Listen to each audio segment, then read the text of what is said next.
Sir आपका काम होता है और लीगल है, फैक्ट है मेरे पास पूरे। वो कैमरा वहाँ से अलग न करने के बाद से वो हमसे चिड़े हो गए। कोई भी व्यक्ति फोन लगाता है, पूछता है भैया क्या मैटर हो गया, वो अपने आप से 4 बुराई करते हैं। आपके पास इसलिए आया है पारिवारिक मैटर।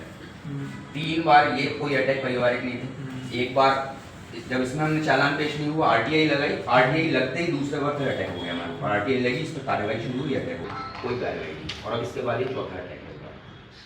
कहते हैं पत्रकारिता को लोकतंत्र का चौथा स्तंभ माना जाता है, क्योंकि देश प्रदेश, आपके जिले और आपके क्षेत्र में क्या कुछ घटित हो रहा है, इसके प्रत्येक पल की जानकारी, चाहे प्रिंट मीडिया हो, इलेक्ट्रॉनिक मीडिया हो और आज के समय में डिजिटल मीडिया हो, ये सारे पत्रकार धरातल पर खड़े होकर चप्पे चप्पे पर नजर रखते हैं। कभी प्रशासन को जगाते हैं तो कभी जनता के हितों की बात करते हैं। मगर अफसोस इस बात का है कि जबलपुर शहर संस्कारधानी में लोकतंत्र का ये चौथा स्तंभ प्रताड़ित सा नजर आ रहा है, क्योंकि जबलपुर में पत्रकारों पर हमले थमने का नाम ही नहीं ले रहे हैं।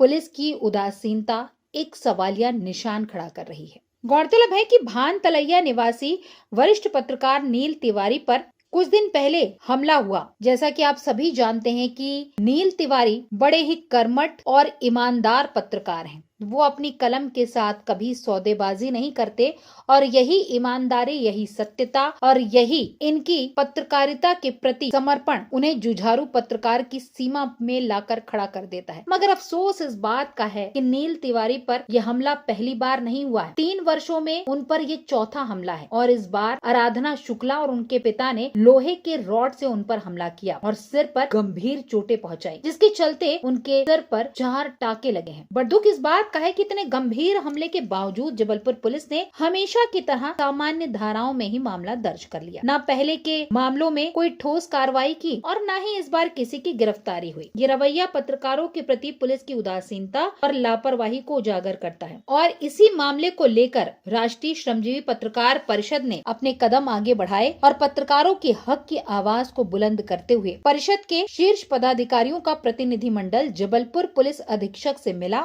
और पत्रकार सुरक्षा को लेकर अपना कड़ा विरोध और स्पष्ट मांगे दर्ज कराई। मैं भानतलिया क्षेत्र में रहता हूं और द सूत्र मीडिया में काम करता हूं। जिस क्षेत्र में मैं रह रहा हूं वहां पर लगातार पिछले 3 सालों से कोई ना कोई मेरे ऊपर अटैक हो रहे हैं। चौथा अटैक है और पुलिस की कोशिश हमेशा ये होती है कि मामले में छोटी सी धाराएं लगाई जाएं। इसके पहले मुझे चाकू लगी, अभी 2 दिन पहले जो घटना हुई है सिर पर 4 टांके आए हैं। मुझे 4 घंटे से 5 घंटे लग गए एफआईआर कराने के लिए। एक पत्रकार होने के बाद भी ये स्थिति थी, जब फोन गए सीएसपी साहब से लेके पत्रकार संगठनों ने आवाज उठाई, तब कहीं जाके मेरी एफआईआर दर्ज हो पाई। तो स्थिति वहां पर यह है और अराजकता की यह स्थिति बनी हुई है। और इसमें पुलिस भी समर्थन क्यों करती है? क्योंकि कहीं ना कहीं पत्रकार के जिस जगह पत्रकार होता है वहां पे अवैध काम नहीं हो पाते।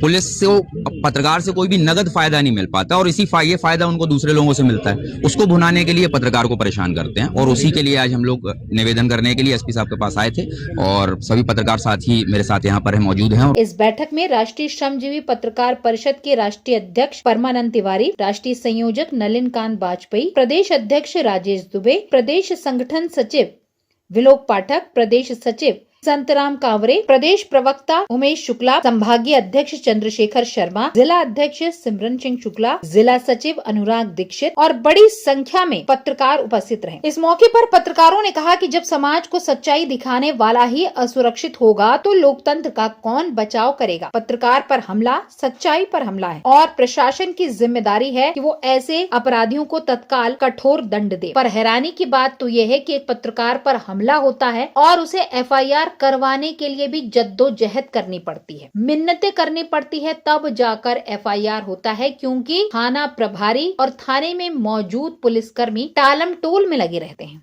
राष्ट्रीय श्रमजीवी पत्रकार परिषद के राष्ट्रीय अध्यक्ष परमानंद तिवारी ने स्पष्ट और 2 टूक शब्दों में कहा है कि परिषद पत्रकारों की सुरक्षा और सम्मान के लिए हर स्तर पर संघर्ष जारी रखेगी। कुछ पत्रकारों के साथ अटैक हो रहा है, उस मुद्दे को लेके एसपी से बात की है कि टीआईयू को आप समझाओ, हिंदी में समझाओ कि वो इस टाइप से जो बदतमीजी कर रहे हैं वो सुधरें। इस मामले को लेके अपन ने एसपी से बोला है। उनने एक बैठक जो है, बैठक के लिए उन्होंने बोला है कि अपन शीघ्र बैठक बुलाएंगे। मुहिम मुद्दा तो आज ये है कि पत्रकार के ऊपर अटैक किया गया है, उसमें धाराएं ठीक से लगी नहीं, उनके बारे में बात हुई। वहीं राष्ट्रीय संयोजक नलिनकांत वाजपेयी ने कहा कि प्रशासन यदि निष्पक्ष कार्रवाई नहीं करता है तो परिषद प्रदेश भर में जन आंदोलन खड़ा करने से भी पीछे नहीं हटेगी। बैठक में उपस्थित पत्रकारों में advocate Vivek Tiwari, Piyush Vajpayee, Somen duck, Piyush Singh, Shubham Srivastava, BL Rajak, Amit Patel, Praveen Namdev, विजय सोनी, अखिलेश सोनी, हंसराज प्रमुख रूप से शामिल रहे। पुलिस अधीक्षक ने पत्रकारों की बातों को गंभीरता से लेते हुए एडिशनल एसपी स्तर के अधिकारी से जांच कराए जाने के निर्देश दिए हैं और आश्वासन दिया है कि पत्रकारों और पुलिस के बीच संवाद मजबूत करने के लिए कंट्रोल रूम में अतिशीघ्र एक संयुक्त बैठक आयोजित की जाएगी।